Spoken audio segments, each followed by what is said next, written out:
Hello दोस्तों, स्वागत है आप सभी का डीएलएस न्यूज पर एक बार फिर से। आज तारीख हो गई 4 फरवरी 2021 दिन गुरुवार और बात करते हैं आज के मुख्य समाचार और टुडे ब्रेकिंग न्यूज के इस अपडेट वीडियो में जानते हैं देश भर की तमाम बड़ी खबरों को। किसान आंदोलन को लेकर एक बहुत ही इंपोर्टेंट अपडेट आ रहा है। सरकार ने किसानों के लिए बड़ी घोषणा कर दी है। इसके अलावा पढ़ने वाली लड़कियों के लिए सरकार की एक नई स्कीम भी है जिसके तहत 50,000 हजार रुपए देगी सरकार उनको। आखिर किन किन राज्यों की लड़कियों को ये स्कीम का फायदा मिलेगा मैं आपको बताऊंगा आगे पूरी बड़ी खबर विस्तार से। इसके अलावा कोरोना वायरस से संबंधित कुछ अपडेट्स भी जानेंगे।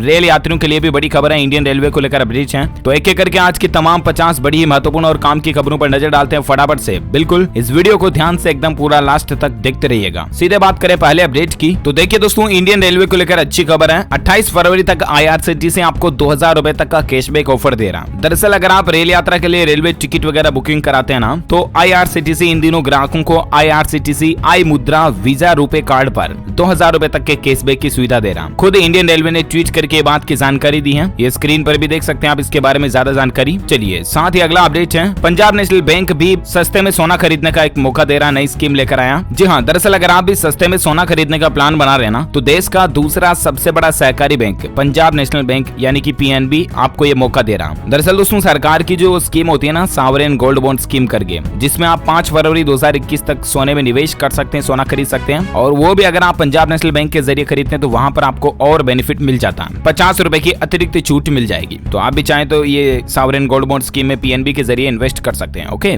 और अगली खबर देखिए, चिकन के दामों में बड़ी गिरावट आई है, 35 रुपए किलो तक इसके रेट पहुंच चुके हैं। दरअसल आपको पता होगा बर्ड फ्लू के चलते देश में चिकन और अंडे के दाम गिरते जा रहे हैं और अभी तक भी वापस नहीं सुधरे हैं। देश ही नहीं बल्कि एशिया की सबसे बड़ी चिकन मंडी गाजीपुर में भी चिकन के दाम लगातार नीचे आ रहे हैं। तो बर्ड फ्लू जो कई राज्यों में फैल चुका है, इसी के कारण ये चिकन के रेट्स गिर रहे हैं। और बाकी देखिए अगली बड़ी खबर है, गूगल कंपनी जो है वो आपके लिए एक खास फीचर लेकर आया। अब अगर आप कुछ भी गूगल पर सर्च करोगे ना तो आपको कुछ ज्यादा जानकारी मिलेगी, एक्स्ट्रा इन्फॉर्मेशन मिलेगी। जी हाँ, अब जब भी आप कोई भी वेबसाइट ओपन करोगे तो उससे पहले ही आपको उसके बारे में जानकारी मिल जाएगी। सर्च रिजल्ट के दाईं ओर आपको एक मेन्यू दिखाई देगा जहां पर एक लिंक ओपन करने से पहले आपको वेबसाइट के बारे में डिटेल जानकारी मिल जाएगी। अबाउट दिस रिजल्ट करके ऑप्शन मिल जाएगा, जिस तरह से आप ये स्क्रीन पर इमेज में देख पा रहे। ओके, अगली खबर देखिए, महाराष्ट्र राज्य में 15 फरवरी से सभी कॉलेज खुल जाएंगे। हालांकि 50% छात्र एक क्लास में मौजूद होंगे, लेकिन महाराष्ट्र गवर्नमेंट की तरफ से ये फैसला लिया गया कि इसी महीने की 15 तारीख से यानी 15 फरवरी से कॉलेज वगैरह जो महाराष्ट्र राज्य में खुल जाएंगे। महाराष्ट्र के उच्च और तकनीकी शिक्षा मंत्री उदय सामंत की तरफ से ये घोषणा कर दी गई है। अच्छा, अगली खबर में बात करें आज के मौसम समाचार को लेकर। वेदर अलर्ट है, राजधानी दिल्ली से लेकर बिहार तक मौसम का मिजाज बदल चुका है। उत्तर प्रदेश सहित कई राज्यों में बारिश के आसार नजर आ रहे हैं। जी हाँ, भारतीय मौसम विज्ञान विभाग की चेतावनी की माने दोस्तों तो आज संपूर्ण भारत का 4 फरवरी 2021 का मौसम पूर्वानुमान आखिर क्या कहता। तो अगले 24 से 48 घंटों के दौरान उत्तर भारत के पहाड़ों पर जम्मू कश्मीर से लेकर हिमाचल प्रदेश, उत्तराखंड और लद्दाख तक कई जगहों पर हल्की से मध्यम बारिश और बर्फबारी होने की संभावना है। उत्तर भारत के मैदानी क्षेत्रों में पंजाब, हरियाणा, दिल्ली और पश्चिमी उत्तर प्रदेश में भी कुछ स्थानों पर बादल छाने और गरज के साथ हल्की बारिश होने के आसार दिखाई दे रहे हैं। देश के बाकी हिस्सों में मौसम मुख्यतः साफ और शुष्क रहेगा और बाकी बिहार में हवाओं का रुख उत्तरी दिशा से बना रहेगा, जिसके चलते आगामी 24 घंटों के दौरान बिहार में कुछ स्थानों पर तापमान सामान्य से नीचे आ सकता है और इससे लोगों को सर्दी का सामना भी करना पड़ सकता है। और बाकी दोस्तों मौसम अब धीरे धीरे गर्मी की ओर बढ़ रहा है, सर्दी भी कम होती जा रही कई राज्यों में। अच्छा, अगले अपडेट में बात करें आज के सराफा बाजार में सोने चांदी के रेट को लेकर खबर देखिए आप। कस्टम ड्यूटी घटाने के ऐलान के बाद से लगातार गिर रहे हैं गोल्ड के दाम और चांदी ने फिर गोता लगाया। कहने का मतलब ये दोस्तों की चांदी के दाम में करीब 2000 रुपए प्रति किलो की गिरावट आई और उसके बाद अभी चांदी का रेट 67,605 रुपए प्रति किलो तक पहुंच गया। वहीं सोने की बात करें तो सोने में 232 रुपए प्रति 10 ग्राम की गिरावट आई और उसके बाद अभी गोल्ड का जो रेट है वो 47,387 रुपए प्रति 10 ग्राम गोल्ड का रेट चल रहा है। ओके, अगले अपडेट में बात करें दोस्तों कोरोना वायरस को लेकर कुछ अपडेट्स मैं आपको फटाफट से बता देता हूं। सरकार ने कोविशील्ड की 1 करोड़ और डोज का ऑर्डर दिया है। स्वास्थ्य मंत्री हर्षवर्धन ने युवाओं से अपील भी की है। दरअसल कोरोना वायरस के खिलाफ भारत में टीकाकरण का अभियान अभी भी जारी है और इसी अभियान को और आगे बढ़ाते हुए सरकार ने सीरम इंस्टीट्यूट ऑफ इंडिया को कोविशील्ड वैक्सीन की 1 करोड़ डोज और खरीदने का ऑर्डर भी दिया है। टीकाकरण अभियान में 18 दिन हो चुके हैं अब तक और 18 दिनों के अंतर्गत देश में 40 लाख से भी ज्यादा लोगों को कोरोना का टीका लग चुका है। और इतना ही नहीं दोस्तों, भारत के लिए एक सबसे बड़ी गौरव की बात ये निकल कर आ रही है कि सबसे तेज गति से 40 लाख लोगों को टीका लगाने वाला देश जो है वो दुनिया का पहला देश बन चुका हमारा भारत। स्वास्थ्य मंत्रालय के आंकड़ों के मुताबिक ये जानकारी निकल कर आ रही है। तो ये हम सभी भारतीयों के लिए भी बड़े ही गौरव की बात है कि इंडिया में आखिर कोई काम शुरू होता है तो कितनी स्पीड से उसको कंप्लीट किया जा सकता है। ये एक भारतीयों की पहचान है और विश्व भर में कोरोना वायरस की वैक्सीन लगाने में सबसे तेज रफ्तार अभी इंडिया की चल रही है। तो अगर आप एक सच्चे हिंदुस्तानी नागरिक होने के नाते इस वीडियो पर एक लाइक तो बनता है यार, फटाफट से दिल से लाइक ठोक दीजिए इसी बात पे और लाइक करके शेयर भी करना अपने दोस्तों के साथ। और हाँ, जब लाइक शेयर की बोल रहा हूँ ना, तो आपसे एक छोटी सी रिक्वेस्ट ये भी है दोस्तों की इस वीडियो के नीचे लाल बटन मिलेगा आपको, उसको दबा करके इस चैनल को सब्सक्राइब कर लेना और पास में घंटी का आइकन बन के आएगा, उसको भी दबा देना।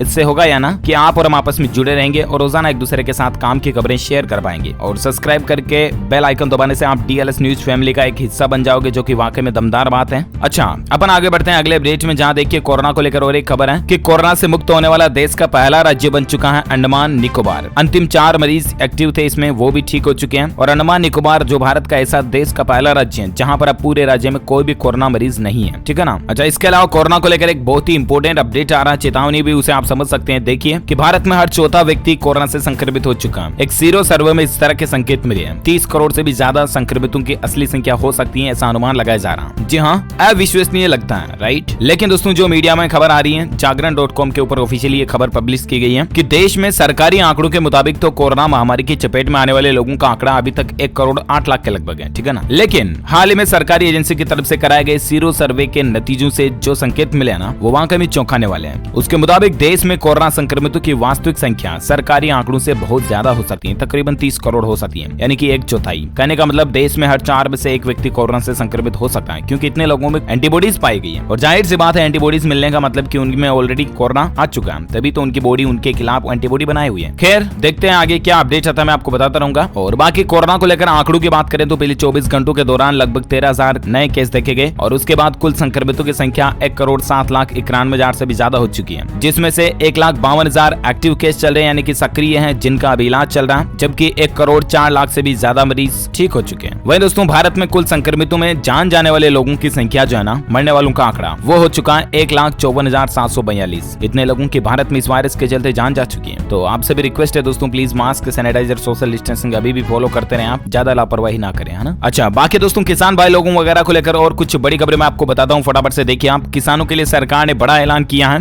72 घंटों के अंदर मिलेगा फसलों का भुगतान। जी हाँ, उत्तर प्रदेश सरकार ने किसानों के हित में एक और बड़ा फैसला लिया। यूपी की योगी आदित्यनाथ सरकार ने कहा दोस्तों की खरीद केंद्रों पर धान की खरीद सुचारू रूप से जारी रहेगी। उन्होंने एमएसपी के तहत धान खरीद में तेजी लाने के निर्देश भी दिए हैं। और ऐसे में गेहूं खरीद की योजना को आगे बढ़ाते हुए उन्होंने कहा कि किसानों को उनकी फसल का भुगतान 72 घंटे के अंदर कर दिया जाएगा। फसलों के भुगतान को सुगम बनाने के लिए उन्होंने अधिकारियों को निर्देश भी दिए हैं। तो ये वाकई में यूपी के मुख्यमंत्री योगी आदित्यनाथ की तरफ से एक बहुत ही अच्छा फैसला भी है किसान भाई लोगों के लिए। देख सकते हैं आप, सीएम ऑफिस यूपी की तरफ से ऑफिशियली ट्वीट भी किया गया इसको लेकर। अच्छा, इसके अलावा किसान आंदोलन को लेकर क्या कुछ चर्चाएं चल रही, तो देखिए खबर कि पंजाब चुनाव में भी दिखेगा किसान आंदोलन का असर। प्रचार से लेकर मतदान तक पर असमंजस की स्थितियां बनी हुई है। जी हाँ, दरअसल पंजाब में 8 नगर निगमों और 109 नगर पालिका परिषद और नगर पंचायतों के लिए चुनाव होने वाले हैं। और राज्य निर्वाचन आयुक्त जगपाल सिंह सिद्धू ने कहा कि 14 फरवरी को सुबह 8 बजे से शाम 4 बजे तक स्थानीय निकाय चुनावों के लिए मतदान होंगे। और ऐसे में क्योंकि पंजाब के इतने सारे किसान भाई लोग जो हैं वो तो आंदोलन पर बैठे हुए हैं, और ऐसे में जाहिर सी बात है इस आंदोलन का असर पंजाब के चुनाव पर भी देखने को मिल सकता है, राइट। और बाकी देखते हैं आगे, चुनाव के नतीजे बता देंगे वो तो। अगली खबर देखिए, सरकार से लेकर सेलिब्रिटीज तक सबने विदेशी हस्तियों को दिखाया आईना और कहा कि आंदोलन को सनसनीखेज न बनाएं। दरअसल बात कुछ यूं है कि कृषि कानून विरोधी आंदोलन की पूरी हकीकत जाने बिना ही कई लोग इसका दुष्प्रचार कर रहे हैं, सोशल मीडिया वगैरह पर इसकी हैशटैग लगा रहे हैं। कई सारे विदेशी फॉरेनर लोग जो हैं वो भी अपने ट्विटर हैंडल पेज के ऊपर हर कुछ किसान आंदोलन को लेकर शेयर कर रहे हैं। तो उसके बाद सरकार ने और जो हमारे देश के सेलिब्रिटीज हैं, एक्टर, हीरो, हीरोइन वगैरह, उन्होंने भी उन विदेशी लोगों को लताड़ लगाई है कि ऐसा ना करें आप, क्योंकि ये भारत का पर्सनली मुद्दा और हम हिंदुस्तानी मिलकर से सुलझा लेंगे जैसे भी तैसे, है ना। अच्छा, इसके अलावा दोस्तों किसान आंदोलन को लेकर और एक खबर ये भी देखिए आप कि किसान आंदोलन में हिंसा को लेकर बिहार सरकार ने एक आदेश भी दिया। दरअसल बिहार सरकार का यह कहना दोस्तों की किसान आंदोलन के दौरान जो हिंसा हुई उसमें जो हिंसा में शामिल होने वाले लोग थे उन पर कार्यवाही भी की जाएगी। साथ ही और एक अपडेट आ रहा है कि राज्यसभा में भी सुनाई दी किसान आंदोलन की गूंज। सरकार बोली कि दिल्ली के बॉर्डरों पर किसानों की नाकेबंदी से लोग बाग परेशान हैं। दरअसल नए कृषि कानूनों के विरोध में जो दिल्ली के सिंगू, टिकरी और गाजीपुर बॉर्डर पर पिछले लगभग 70 दिन हो चुके हैं किसान आंदोलन को, और इसकी गूंज राज्यसभा में भी सुनाई दी। इस दौरान केंद्र सरकार ने कहा कि दिल्ली की सीमाओं पर चल रहे किसानों के आंदोलन की वजह से दिल्ली और पड़ोसी राज्य के लोगों को असुविधा हो रही है तथा उन्हें एवं सरकारी खजाने को आर्थिक नुकसान भी हो रहा है। अच्छा, किसान आंदोलन को लेकर और एक अपडेट देखिए दोस्तों की राज्यसभा में किसानों के मुद्दे पर चर्चा हुई। पगड़ी संभाल जटा गीत की याद दिलाते हुए सरकार से बोले गुलाम नबी, अंग्रेजों को भी किसानों के आगे झुकना पड़ा था। और ऐसे में कुल मिलाकर के राज्यसभा में भी अब किसानों के मुद्दों पर चर्चा तो हो रही है। देखना ये होगा कि सरकार किसानों के लिए वाकई में क्या करती है। और कृषि कानूनों को लेकर 70 दिन तो हो ही चुके हैं, किसानों को इससे भी ज्यादा होने में आगे, और जरूर कुल मिलाकर के गवर्नमेंट को अच्छे कदम उठाने चाहिए जिससे कि हमारे देश के किसान भाई लोगों को ज्यादा तकलीफों का सामना न करना पड़े। खैर, जो कोई भी अपडेट आएंगे मैं आपको बताता रहूंगा। फिलहाल देखिए आप अगली खबर, नोएडा मेट्रो रेल कॉर्पोरेशन शुरू कर रहा सुपरफास्ट सर्विस। अब इन 10 स्टेशन पर ट्रेन नहीं रुकेगी और कुछ मेट्रो नोएडा में ऐसी चलेगी जो कुल मिलाकर के दोस्तों रूट टू रूट चलेगी, direct to direct, superfast express कहते हैं ना वो। ज्यादा जानकारी इसकी आप स्क्रीन पर देख सकते हैं। अच्छा, रेलवे की बात हो रही तो रेलवे को लेकर और एक खबर देखिए, यात्रियों के लिए अच्छी खबर है। खुशखबरी ये है कि इसी महीने से 32 नई ट्रेनें भी दौड़ेगी। दरअसल कोरोना की वैक्सीनेशन शुरू होने के बाद भारतीय रेलवे धीरे धीरे ट्रेनों की चलने की संख्या बढ़ा रहा और मार्च में होली का त्योहार है। इस मौके पर दूसरे देशों में प्रदेशों में रहने वाले लोग भी अपने घर आएंगे, तो इसीलिए आज से भारतीय रेलवे के यहाँ के कुछ पुरानी ट्रेनों के साथ साथ 32 नई ट्रेनें चालू करने का फैसला लिया है। अब ये ट्रेनें कहाँ, किस रूट पर, कितने बजे से कितने बजे तक चलेगी, तो इसकी लिस्ट आप स्क्रीन पर देख सकते हैं। कुल मिलाकर के अच्छी बात है, रेलवे की सेवाएं बढ़ने जा रही है ना। अच्छा, साथ ही अगला अपडेट देखिए आप, यूपी सरकार का और एक बड़ा फैसला है। यूपी बोर्ड में पढ़ाई जाएगी चोरी चौरा के वीरों की कहानी, पाठ्यक्रम में शामिल करेगी इसको सरकार। दरअसल गोरखपुर के चोरी चौरा में 4 फरवरी 1922 को आजादी के वीर जवानों ने अंग्रेजी हुकूमत से जो भिड़ंत की, उसके बाद पुलिस चौकी में आग लगा दी थी, जिसमें 22 पुलिस वालों की मौत हो गई थी। इस घटना को चोरी चौरा जन आक्रोश के रूप में जाना जाता है। और अब इस घटना के बारे में, इसके मोटिवेशन, इसके वीर सूरवीरों की कहानी गाथाओं के बारे में यूपी के सिलेबस में ऐड किया जाएगा और एजुकेशन के रूप में छात्रों को पढ़ाया जाएगा। अच्छी बात है। अच्छा, इसके अलावा अगली खबर देखिए आप, पढ़ने वाली लड़कियों के लिए एक नई स्कीम भी निकल कर आ रही है। 12th और ग्रेजुएशन पास लड़कियों को सरकार देगी 50-50 हजार रूपए। कौन सी सरकार देगी, तो बिहार गवर्नमेंट की तरफ से यह फैसला निकाला गया है। जी हाँ, लड़कियों की बेहतर शिक्षा और सुरक्षित भविष्य की दिशा में सरकार एक बड़ा कदम उठाने जा रही है। सरकार के इस कदम से पैसों के अभाव में जो लड़कियां मजबूरी के कारण जो पढ़ाई छोड़ देती हैं, उन बेटियों को आगे पढ़ने में काफी मदद मिलेगी। दरअसल बात कुछ यूं कि बिहार की नीतीश सरकार ने यह फैसला किया कि बेटियों को उच्च शिक्षा के लिए प्रेरित करने के लिए 12th और ग्रेजुएशन के बाद 50,000 रूपए तक की आर्थिक सहायता राशि दी जाएगी।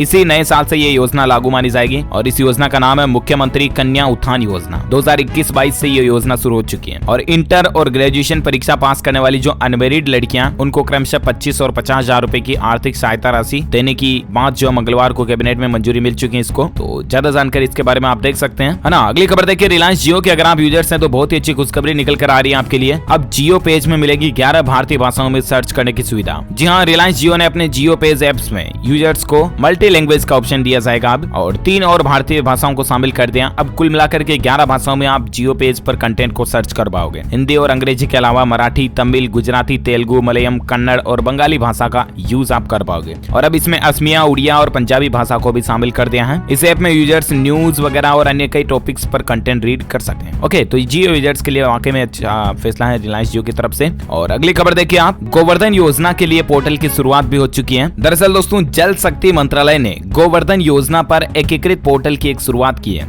और इस पहल का उद्देश्य यह है कि मवेशियों एवं जैव कचरे का प्रबंधन करना और एटलीस्ट ये किसानों की आय बढ़ाने में मदद करेगा। तो ये भी सरकार की एक अच्छी पहल है। केंद्रीय कृषि मंत्री नरेंद्र सिंह तोमर, पशुपालन मंत्री गिरिराज सिंह और पेट्रोलियम मंत्री धर्मेंद्र प्रधान वगैरह ये मौजूद रहे जिस समय ये फैसला लिया था। अच्छा, अगली खबर देखिए आप, HDFC बैंक ग्राहकों के लिए एक संदेश है, 2 दिन तक आपकी नेट बैंकिंग प्रभावित रह सकती है। दरअसल कुछ बैंकिंग सर्विसेज को अपग्रेडेशन के चलते 3 और 4 फरवरी तक नेट बैंकिंग में दिक्कत आ सकती है। देखिए, आज 4 फरवरी तक रह सकती है दिक्कत, 3 तो निकल चुकी है ऑलरेडी। अच्छा, अगला अपडेट देखिए आप, इस बार गुजरात राज्य का बजट भी पूरी तरह से पेपरलेस होगा। विधायकों को डॉक्यूमेंट्स जो वो पेन ड्राइव में दिए जाएंगे। तो पेड़ बचाओ, प्रकृति बचाओ, पेपर बचाओ, इस पहल को देखते हुए गुजरात राज्य भी इस बार विधायकों को पेन ड्राइव में बजट के डॉक्यूमेंट्स देंगे और मतलब डिजिटल युग आगे बढ़ रहा है, देख रहे होंगे आप, है ना। चलिए बात करें अगले अपडेट में, जहां खबर देखिए आप, लड़की की शादी पर हाई कोर्ट ने एक फैसला दिया। देखिए कि बालिग होने तक लड़की को अपने पति के साथ रहने की अनुमति नहीं है। जहां दरअसल इलाहाबाद उच्च न्यायालय ने एक फैसले में कहा कि एक नाबालिग लड़की को बालिग होने तक उसके पति के साथ रहने की अनुमति नहीं दी जा सकती है। हालांकि बालिग होने पर वह अपने विवाह को मान्यता दे सकती है या इसे शून्य भी करार देकर अपने पसंद के व्यक्ति के साथ रह सकती है, लेकिन जब तक वो नाबालिग है तब तक उसको पति के साथ कोई जबरदस्ती नहीं रख सकता और यहाँ तक कि उसको रहने की अनुमति तक भी नहीं होती है। समझ रहे हो ना। तो ये लड़के और लड़की की शादी को लेकर हाईकोर्ट का एक बड़ा फैसला है, मैंने आपको बता दिया। और अगली खबर देखिए, एजुकेशनल न्यूज अपडेट है कुछ। एक तो गोवा बोर्ड ने 12वीं कक्षा की फीस जमा कराने की आखिरी तारीख को आगे बढ़ाया। जी हाँ, अगर आप भी गोवा बोर्ड के secondary high secondary education exam के लिए एप्लीकेशन फॉर्म भरे हैं और फीस नहीं जमा करा पाए हैं, तो अब आप 5 फरवरी 2021 तक फीस जमा करा सकते हैं। यहाँ 2-3 दिन बढ़ा दिए। ओके, और एक खबर देखिए, असम राज्य में इस महीने से बंद हो जाएंगे सभी सरकारी मदरसे। इन सभी को सामान्य सरकारी स्कूलों में बदल दिया जाएगा। जी हाँ, असम राज्य में सभी सरकारी मदरसों को आगामी 1 अप्रैल से बंद किया जा रहा। ऐसी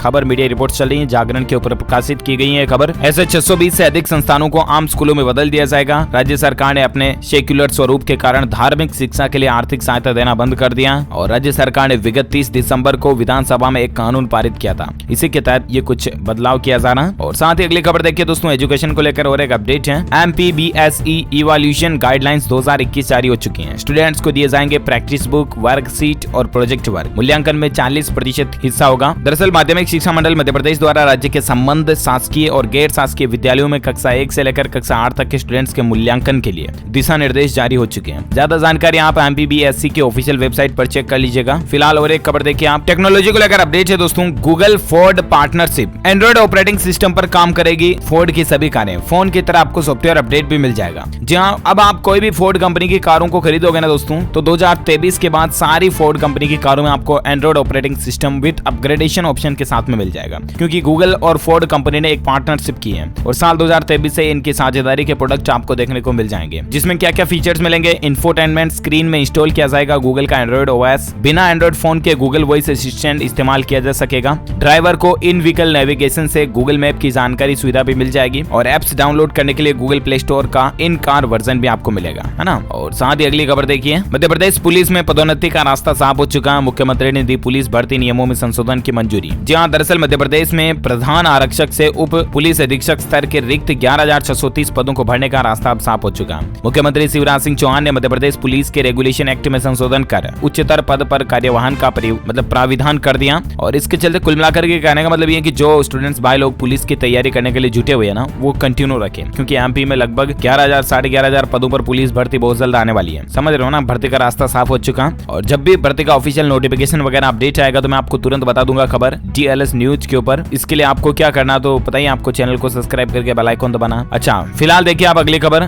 जेवर में बनेगा देश का सबसे बड़ा हवाई जहाजों की मरम्मत करने वाला वर्कशॉप। इससे आर्थिक बजट भी होगी। जी हाँ, दरअसल हवाई जहाजों के इंजन की मरम्मत का काम ज्यादातर सिंगापुर, श्रीलंका और दूसरे यूरोपीय देशों में कराया जाता है। कहने का मतलब जिस तरह से मोटरसाइकिल, कार की सर्विस तो भारत में कई जगहों पर देखने को मिल जाती है, राइट, लेकिन हवाई जहाज की भी तो सर्विस होती है। तो वो सर्विस अभी भारत में कुछ ही जगहों पर है, ज्यादातर बाहर होती है, फॉरेन में, सिंगापुर, श्रीलंका या यूरोपीय देशों में होती है। तो ऐसे में भारत के लिए अच्छी बात यह कि देश का सबसे बड़ा हवाई जहाज की रिपेयर करने वाला वर्कशॉप भारत में ही बन चुका है, जेवर में बना है। और इससे होगा ये कि भारत का पैसा भारत में रहेगा एक तो, और एक जल्दी भी निपट जाएगा काम। तो एटलीस्ट ये देश की इकोनॉमी को बढ़ाने के लिए अच्छी पहल है, सरकार की कहें या जो कुछ भी है। ओके, तो इसी के साथ ही दोस्तों आज दिन भर की तमाम बड़ी खबरों का अपडेट्स वीडियो यही फिनिश होता है। वैसे आप मुझे नीचे कमेंट करके जरूर बताएगा कि दोस्तों आपने अभी तक अधिकतम कितनी इंटरनेट स्पीड का इस्तेमाल किया हुआ है। कमेंट में बताइए, GBPS में चलाए हो या MBPS में चलाए हो, कितने क्या कुछ कमेंट में बताइए। सही जवाब देने वाले लोगों को DLS न्यूज टीम की तरफ से एक सरप्राइज गिफ्ट भी दिया जाएगा और बाकी दोस्तों